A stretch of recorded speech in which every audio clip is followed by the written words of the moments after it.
Shalom. Kita sore hari ini ketemu lagi di Ibadah Youth.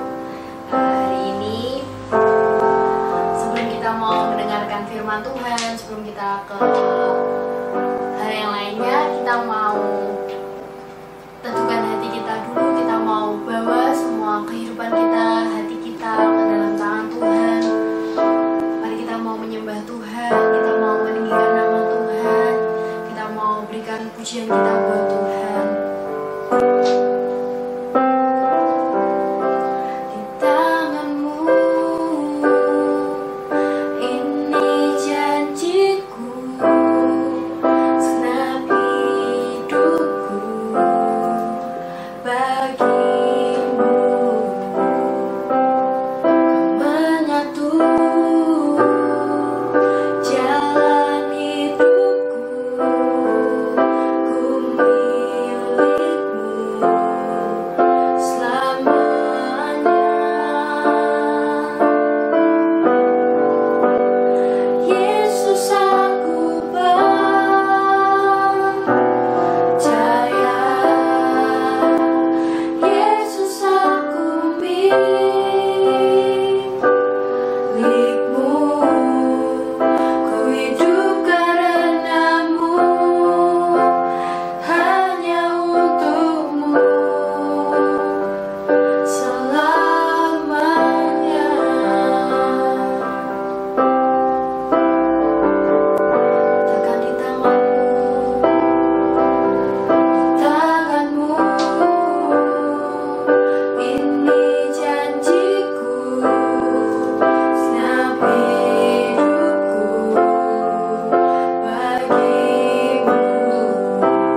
haus, mereka lapar Tuhan akan Engkau Tuhan.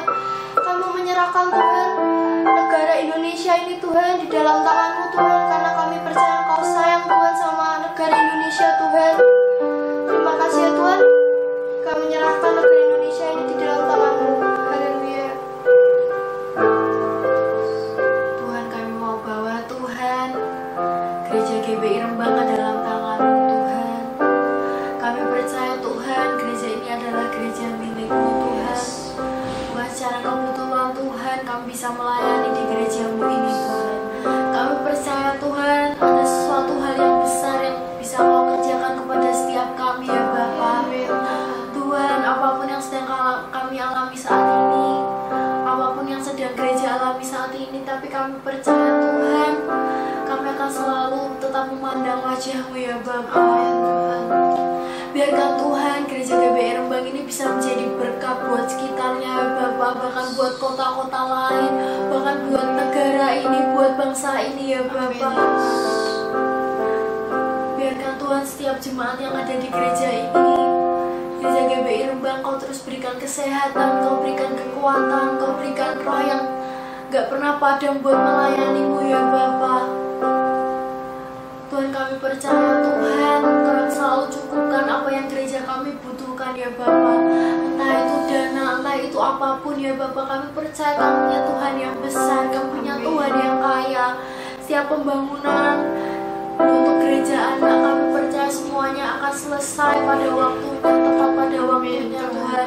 Bahkan dananya pun cukup, bahkan dilebihkan oleh Engkau ya Tuhan. Berkati Tuhan pemimpin gereja ini ya Tuhan, buat Pak Freddy dan Bu Freddy, kami percaya Tuhan Kau yang terus berikan kesehatan, Kau berikan kekuatan, Kau berikan hati yang bijaksana, hati yang mau terus untuk melayani-Mu ya Tuhan, hati yang selalu berkobar untuk melayani-Mu ya Bapa. Kami serahkan Tuhan semuanya untuk gereja GBI Rembang, untuk full timer, untuk pekerja, pendoa, semuanya ke dalam tangan-Mu ya Bapa. Terima kasih Tuhan, terima kasih. Kami juga mau bawa Tuhan generasi Yeremia ke dalam tangan-Mu ya Tuhan. Kami tahu Tuhan Kau sangat mengasihi generasi anak-anak dan remaja Tuhan. Hati-Mu ada buat generasi ini ya Tuhan. Biarlah setiap mereka Engkau akan pakai hidupnya secara luar biasa Tuhan, satu persatu Tuhan. Kau yang akan pakai mereka menjadi kepala dan bukan menjadi ekor, akan tetap naik dan bukan turun ya Tuhan. Biarlah setiap orang dapat melihat kasih-Mu, dapat melihat keajaiban-Mu Tuhan, dari apapun yang setiap anak-anak-Mu lakukan ya Tuhan. Biarlah itu menjadi berkat dan dampak buat banyak orang ya Tuhan. Kami percaya Tuhan, kalau kami tahu dunia akhir-akhir ini sangat kejam ya Tuhan, tapi kami percaya Tuhan Kau Allah yang sanggup, Kau Allah yang nyata Tuhan, Kau yang akan membuat setiap anak-anak-Mu mencintai Engkau lebih dari apapun Tuhan. Mereka akan mencintai Engkau mati-matian ya Tuhan. Kami percaya Tuhan, kesenangan duniawi tidak akan menarik mereka dari banyak kasih-Mu ya Tuhan. Terima kasih ya Tuhan Yesus.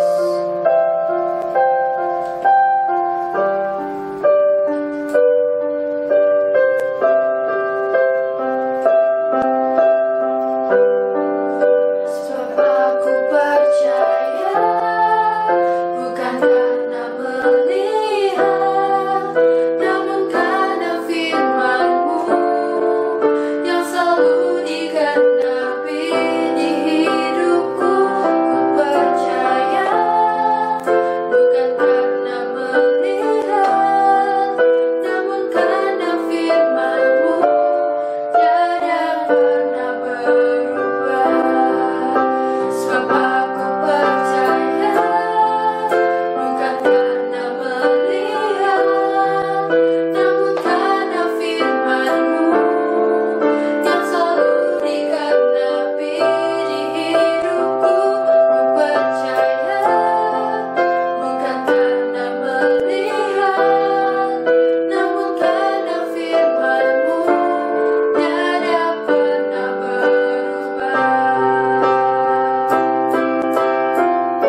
fokus mendengarkan firman-Mu ya Tuhan. Juga berkati hamba yang akan menyampaikan firman-Mu ya Tuhan. Buat korobet ya Tuhan, Kau yang akan sertai ya Tuhan lidah bibir hamba-Mu ya Tuhan. Hanya di dalam nama Tuhan Yesus kami berdoa. Haleluya, amin. Shalom, anak-anak muda yang dikasihi Tuhan.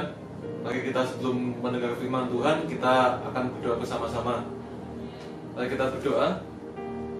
Bapa, di dalam nama Tuhan Yesus, terima kasih buat kesempatan pada hari ini Tuhan, kami boleh bersama-sama untuk mendengar firman-Mu. Kami boleh belajar bagaimana kami hidup Tuhan seturut dengan kehendak-Mu Tuhan. Terima kasih Tuhan Yesus.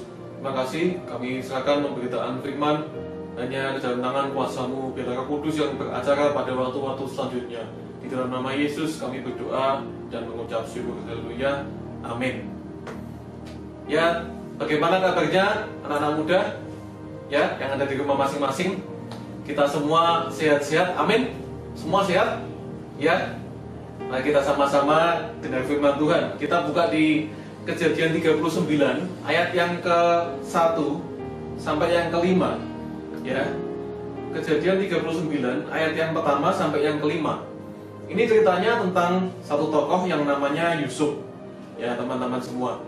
Kita akan buka, saya akan bacakan ayat yang pertama, judulnya adalah Yusuf di rumah Potifar. Ya, ayat pertama sampai yang ke-5 saya akan bacakan. Adapun Yusuf telah dibawa ke Mesir dan Potifar, seorang Mesir pegawai istana Firaun, kepala pengawal raja, membeli dia dari tangan orang Ismail yang telah membawa dia ke situ. Ayat 2, tetapi Tuhan menyertai Yusuf, perhatikan, sehingga ia menjadi seorang yang selalu berhasil dalam pekerjaannya. Maka tinggallah ia di rumah tuannya orang Mesir itu. Ayat yang ketiga, setelah dilihat oleh tuannya bahwa Yusuf disertai Tuhan dan bahwa Tuhan membuat berhasil segala sesuatu yang dikerjakannya, maka Yusuf mendapat kasih tuannya dan ia boleh melayani dia. Kepada Yusuf diberikannya kuasa atas rumahnya dan segala miliknya diserahkannya pada kekuasaan Yusuf. Ayat 5, sejak ia memberikan kuasa dalam rumahnya dan atas segala miliknya kepada Yusuf, Tuhan memberkati rumah orang Mesir itu karena Yusuf, sehingga berkat Tuhan ada atas segala miliknya, baik yang di rumah maupun yang di ladang. Amin. Ya, inilah firman Tuhan yang kita baca. Satu tokoh Alkitab, anak muda yang seringkali kita sudah tahu ya, namanya Yusuf ya. Kalau kita tahu latar belakang Yusuf, Yusuf ini adalah anaknya orang kaya. Ya, anak orang kaya. Bahkan Alkitab mencatat dia diberikan satu jubah yang maha indah. Sudah anak orang kaya, kesayangannya orang kaya itu yaitu Bapak Yakub. Dia anak emas atau anak kesayangannya. Tapi perhatikan ini, ya, di bacaan tadi kita tahu bahwa ceritanya Yusuf ini, dia ini jatuh bangun, hidupnya selalu berubah, berpindah-pindah, berganti-ganti keadaan dan kondisi. Tentunya kondisinya tidak selalu enak, kebanyakan tidak enak malah. Perhatikan, beberapa kali dia alami perubahan di mana dia dijual oleh saudara-saudaranya, dimasukkan ke sumur, kemudian dibeli oleh pedagang, dijual sebagai budak dan jadi budak pembantu di rumah Potifar orang Mesir. Ya, kemudian tidak cukup sampai di situ. Yusuf ini, kalau kita baca selanjutnya nanti, dia ini difitnah oleh istrinya bosnya yaitu Potifar. Dan setelah dia jadi budak di rumah itu sudah dipercaya, ternyata dia difitnah, dia jatuh. Dan dia masuk ke penjara.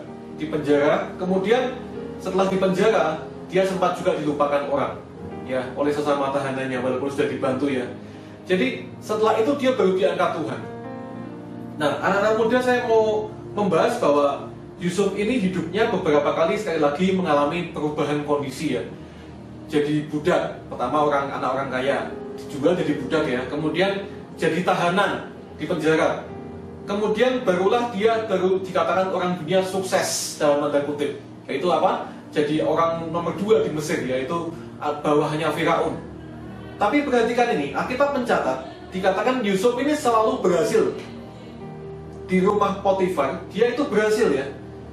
Dia berhasil. Kemudian di penjara, dia juga berhasil. Ya. Orang ini bukan orang yang hanya berhasil waktu dia diangkat Tuhan di Mesir seperti itu, tapi dia ini di mana-mana tempat, ya, Alkitab mencatat selalu berhasil. Jadi budak atau pembantu pun adalah pembantu yang top, yang teladan, dipercaya bosnya. Jadi tahanan di penjara, dia juga dipercaya oleh kepala penjara. Bayangkan, teman-teman, kalau ada pemain bola, ya, pemain sepak bola yang jago top, mungkin Messi atau Ronaldo gitu ya. Tapi perhatikan, pemain bola yang paling top pun tidak selalu dia akan sukses di mana-mana klub dia berpindah. Kalau dia pindah-pindah klub, tidak selalu pemain hebat tuh bisa sukses ya. Ya, bisa sukses di klub ini, belum tentu bisa sukses di klub yang lain. Jarang sekali pemain yang bisa selalu bisa sukses dimanapun dia berada. Tapi Yusuf ini beda. Yusuf ini di mana-mana tempat, ya, di rumah ayahnya, kemudian di rumah Potifar, di penjara, di istana Firaun, selalu berhasil, selalu sukses. Apa kuncinya? Ini perlu kita sadari baik-baik, kita perlu pelajari kunci sukses Yusuf di segala keadaan. Saya percaya kalau kita bisa mengikuti kunci sukses Yusuf, kita akan selalu bisa mengatasi semua keadaan. Jadi nasibmu, masa depanmu tidak tergantung keadaanmu hari ini. Tapi kalau engkau seperti Yusuf, engkau akan selalu berhasil, termasuk di tengah-tengah masa-masa wabah atau pandemi yang tidak enak ini ya. Kita juga bisa berhasil, asal kita punya kunci sesuai dengan firman Tuhan seperti yang Yusuf lakukan. Ayo kita belajar dengan cepat. Saya mau bahas dua hal saja, dua hal yang menjadi kunci daripada Yusuf. Kenapa kok dia bisa selalu berhasil sukses di dalam segala keadaan? Yang pertama, coba perhatikan. Alkitab mencatat, tetapi Tuhan menyertai Yusuf di ayat yang kedua, ya.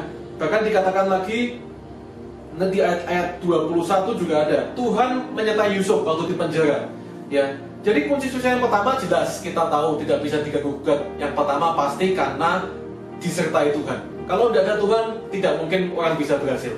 Amin. Ya, kita kalau tidak ada disertai Tuhan, itu kita tidak bisa berhasil. Karena orang kalau disertai Tuhan di mana-mana tempat, dalam kondisi apapun, pasti dia akan berhasil. Ya, coba perhatikan penyataan Tuhan ini adalah kedaulatan Tuhan. Penyataan Tuhan itu haknya Tuhan, itu bagiannya Tuhan. Ya, tapi Yusuf disertai Tuhan di mana-mana tempat. Bahkan perhatikan kalau dia di penjara pun, dia dimasuk penjara, itu pun karena Tuhan yang menyertai. Kalau dia tidak disertai Tuhan, dia bisa dihukum mati. Ya karena difitnah itu ya, dituduh mengganggu istri tuannya. Tapi karena dia disertai Tuhan, dia hanya masuk penjara. Ya, kita belajar lebih lanjut. Bagaimana sih kok bisa Yusuf disertai Tuhan? Ini yang penting. Nah, kita bisa belajar dari tokoh Yusuf adalah dia punya yang namanya pola pikir atau cara pandang yang berbeda. Bahkan cara pandangnya ini, yang berbeda ini, yang benar ini, membuat Yusuf itu punya respon yang benar terhadap Tuhan. Yang pertama, bagaimana dia bisa disertai Tuhan? Karena dia punya cara pandang, pola pikir, dia punya hati, pikiran, dia punya respon, itu benar di hadapan Tuhan. Makanya Tuhan selalu menyertai. Ya, seperti itu kuncinya. Yusuf waktu ada di situasi kondisi di penjara, di rumah Potifar, ya, dimanapun dia berada, tidak pernah dicatat di Alkitab Yusuf itu komplain, mengeluh, bersungut-sungut, down seperti bangsa Israel waktu di padang gurun. Yusuf tidak pernah ditulis menyesal seperti itu. Tapi dia selalu punya cara pandang bahwa begini, dia tidak mempertanyakan Tuhan, kenapa engkau izinkan ini terjadi? Tuhan, kenapa aku Tuhan? Kenapa? Dan dia tidak mempertanyakan Tuhan. Tapi dia begini Yusuf ini, apa Tuhan yang kau mau? Apa yang kau maksudkan di balik semua keadaan yang kau alami ini? Ini yang Tuhan mau. Ya, saudara semua. Ya, saya mau katakan hari-hari ini kalau kita ada di kondisi yang tidak enak, ayo kita jangan komplain, jangan mengasihani diri, jangan bersungut-sungut, jangan down. Tapi sebaliknya, ayo kita ambil respon yang benar seperti Yusuf. Kita punya cara pandang yang benar bahwa semua yang kita alami itu mendatangkan kebaikan. Tuhan punya rencana dalam hidup kita. Walaupun hari ini kita merasa udah benar, udah baik, kok masih ngalami yang tidak enak ya. Yusuf juga begitu. Tapi dia tidak komplain sama Tuhan. Dia tidak bersungut-sungut, dia tetap percaya bahwa Tuhan itu yang pegang kendali atas hidupnya. Makanya dia disertai Tuhan. Ini kunci ya. Coba kita buka Kejadian 50 ayat 20. Ini luar biasa sekali Yusuf ini ya. Kejadian 50 ayat yang ke-20. Alkitab mencatat bahwa setelah Yusuf ini mengaku di depan saudara-saudaranya, Saudara-saudaranya takut, ya takut kepada Yusuf. Takut kalau dia apa-apain Yusuf balas dendam karena sudah diperlakukan tidak baik. Tapi perhatikan ayat yang ke-20 dari Kejadian 50. Yusuf bilang begini, memang kamu telah mereka-rekakan yang jahat terhadap aku, tetapi Allah telah mereka-rekakannya untuk kebaikan, dengan maksud melakukan seperti yang terjadi sekarang ini, yakni memelihara hidup suatu bangsa yang besar. Yusuf punya hati yang lapang, hati yang luas. Dia tidak punya dendam, dia tidak sakit hati, dia tidak bukan tidak mau mengampuni, dia mudah sekali mengampuni saudara-saudaranya berbuat jahat terhadap dia. Kenapa dia bisa seperti ini? Karena tadi itu, ya karena dia punya cara pandang yang benar, bahwa semua yang dia alami, gambar besarnya rencana Tuhan itu semuanya untuk menjadikan dia jadi orang yang lebih baik, bahkan memelihara satu bangsa, yaitu bangsa Israel. Orang ini punya cara pandang, punya pola pikir, punya perasaan. Dia melihat rencana Tuhan di depan, dia hidup di dalam rencana Tuhan, dan otomatis sebagai dampaknya adalah dia punya hati yang benar. Tidak sakit hati, tidak dendam, tapi dia mudah mengampuni, seperti Tuhan juga mengampuni setiap kita. Amin. Makanya kalau engkau mau disertai Tuhan seperti Yusuf, engkau mesti punya cara pandang yang benar, punya hati yang benar, punya perasaan yang sesuai dengan yang Tuhan mau. Engkau mesti mau melihat gambar atau rencana Tuhan di depanmu. Jangan lihat kondisimu hari ini, karena semua itu Tuhan izinkan, seperti Yusuf juga mengalami, untuk menjadikan kita semua itu lebih baik lagi, untuk lebih kuat lagi di hadapan Tuhan. Ada satu ungkapan begini, Tuhan, kenapa hari ini Tuhan belum mengubah kondisimu atau masalahmu? Kenapa masalah belum selesai, kondisi masih begini? Tuhan belum merubah kondisi atau masalahmu, mungkin karena Dia mau engkau merubah hatimu lebih dulu, ya, engkau supaya merubah cara pandangmu. Karena pertobatan dimulai dari pikiran, dari pola pikir. Kita harus merubah cara pandang, harus merubah pikiran, merubah hati dulu. Kalau itu semua sudah kita lakukan, otomatis nanti kita akan disertai Tuhan, ya, dan kita akan berhasil. Tapi perhatikan ada kunci yang kedua. Nah, ini yang kedua, yang terakhir. Apa yang Yusuf lakukan di tengah-tengah masa yang tidak enak? Di tengah segala keadaan, kenapa dia bisa berhasil? Nomor satu, karena disertai Tuhan. Tapi nomor dua, kalau penyertaan Tuhan adalah bagian Tuhan, nomor dua, ini adalah bagian Yusuf, atau bagian kita yang harus kita lakukan adalah, Yusuf ini orangnya mau berubah, mau beradaptasi, seperti itu. Ya, ini bagian kita, dan saya percaya adaptasi atau perubahan ini sesuatu yang tidak enak, ya. Tapi kalau hari ini kau tidak mau berubah, mengikuti perkembangan zaman, ya, dalam arti yang positif tentunya, ya, kau tidak akan bisa seperti Yusuf, tidak akan bisa berhasil. Ada cerita handphone, ya, handphone Nokia. Kalau zaman dulu kita punya handphone Nokia begitu terkenal, begitu merajai pasaran. Tapi hari ini engkau cari HP Nokia susah sekali, ya. Ada tapi sudah tidak populer lagi. BlackBerry juga seperti itu. Dulu tidak mau berubah, disuruh kerjasama bikin sistem operasi yang lain, dia ngotot dengan sistem operasi sendiri. Akibatnya hari ini BlackBerry atau BB dengan BBM-nya yang terkenal pada waktu itu sudah hilang hari ini. Apalagi ada banyak contoh bisnis yang tidak mau berubah, akhirnya ditelan oleh perubahan, ditelan oleh zaman, kalah oleh persaingan. Saya mau katakan kalau kita mau benar-benar berhasil di segala kondisi, kita harus mau berubah. Kita harus mau beradaptasi, ya, seperti Yusuf juga mau. Kok bisa Yusuf mau beradaptasi? Coba perhatikan ini, di tengah-tengah masa yang tidak enak itu, dia ada di rumah Potifar jadi budak, dia ada di penjara. Selalunya dia lakukan yang terbaik.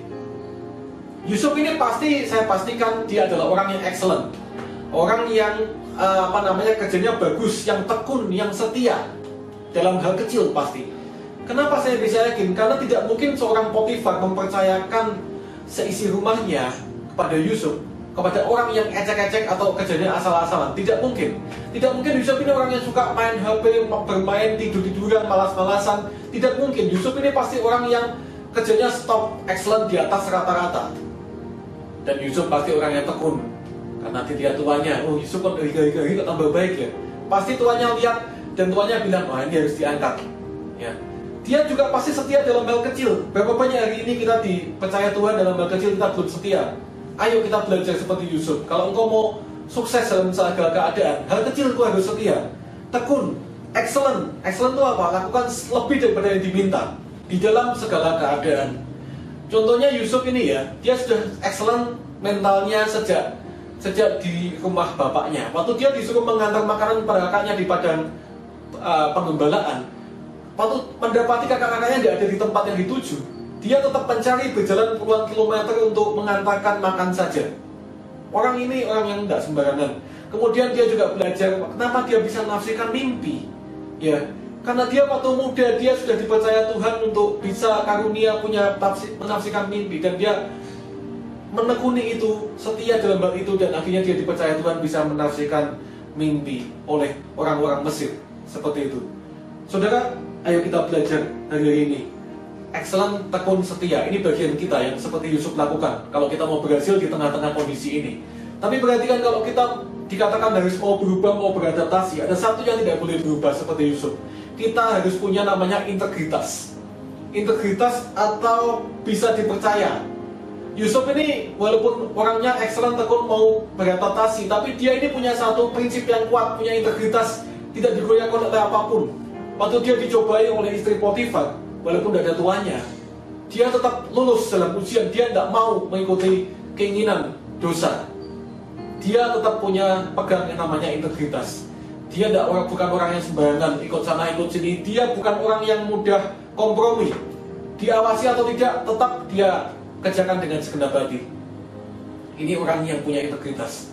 Berapa banyak kita hari ini dipercaya ya pengen sukses tapi tidak bisa dipercaya. Kita hanya kerja sungguh-sungguh kalau diawasi. Kalau tidak diawasi langsung kerjanya malas-malasan. Di sekolah juga seperti itu mungkin. Kita hanya rajin kalau ada gurunya atau kalau diawasi oleh orang tua. Tapi kalau tidak ada siapa-siapa, kita jadi orang yang malas. Ayo kita punya integritas seperti Yusuf. Ini adalah kunci di mana dia bisa sukses di dalam keadaan. Nah, saya hampir selesai, tapi saya mau katakan begini. Setelah 17 tahun dia mengalami masa-masa yang tidak enak itu, akhirnya Yusuf diangkat Tuhan jadi orang nomor 2 setelah Firaun di Mesir. Lama ya, tapi perhatikan, ini hanya masalah waktu. Kenapa butuh waktu selama itu? Supaya Yusuf siap waktu diangkat Tuhan, dipersiapkan Tuhan. Mungkin engkau hari ini lagi masa tidak enak. Kalau engkau sabar, kalau engkau setia, kau akan lambat laun, cepat atau lambat, tinggal tunggu waktunya Tuhan, kau akan diangkat. Ya, kuncinya adalah sekali lagi bagian kita adalah kita mau beradaptasi terhadap kondisi, mau berubah, mau bekerja, tekun, setia, excellent. Kemudian jangan kompromi seperti Yusuf. Dan kalau ini kita lakukan, ya kita akan disertai Tuhan. Ya, kita punya hati yang benar di depan Tuhan, kita akan didapati Tuhan berhasil di dalam segala keadaan. Sebagai penutup, saya mau kita belajar lagi di Kejadian 3. Waktu itu manusia jatuh dalam dosa. Ya, manusia jatuh dalam dosa, Adam dan Hawa. Kemudian perhatikan ini, pola kerjanya Tuhan. Pola kerjanya Tuhan, dia ini sudah punya rencana yang besar, yang bagus buat Adam dan Hawa, buat umat manusia. Tapi ternyata rusak rencananya karena manusia jatuh dalam dosa, karena kehendak bebasnya. Tapi perhatikan, Tuhan ini adalah Tuhan yang dahsyat. Pola kerjanya adalah dia ini mau beradaptasi, mau berubah. Ya, dia tidak berusaha untuk merubah keadaan dengan seenaknya, kemudian manusia tiba-tiba diangkat kembali ke surga. Bukan seperti itu. Tapi dia mau untuk merubah caranya.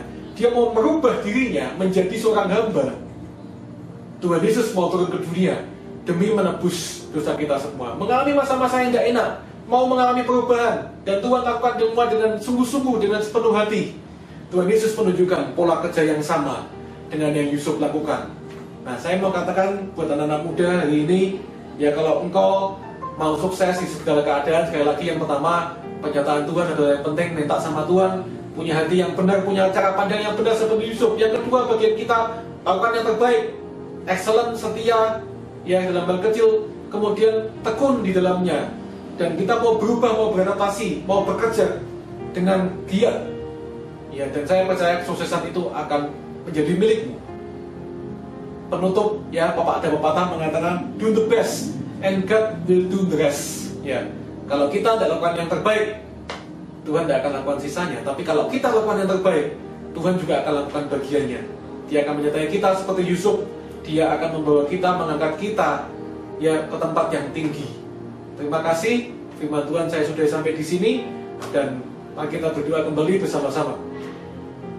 Bapak, terima kasih buat pemberitaan firman-Mu. Kami percaya semua yang ditaburkan tidak akan kembali dengan sia-sia. Berkati anak-anak muda Tuhan di GPI Rembang Tuhan, di Unity Club, supaya mau sungguh-sungguh seperti Yusuf Tuhan, punya cara pandang yang benar, sehingga Engkau menyertai Tuhan, mau hidup dalam rencanamu, punya hati yang benar Tuhan, kemudian mau melakukan bagian mereka, tekun, setia, excellent, mau beradaptasi, bekerja dengan giat Tuhan, dan tidak kompromi terhadap dosa Tuhan. Kami percaya kami akan diangkat Tuhan melewati semua masa-masa ini Tuhan. Di dalam nama Yesus kami berdoa dan mengucap syukur. Haleluya. Amin. Terima kasih, Tuhan Yesus memberkati kita semua. Amin.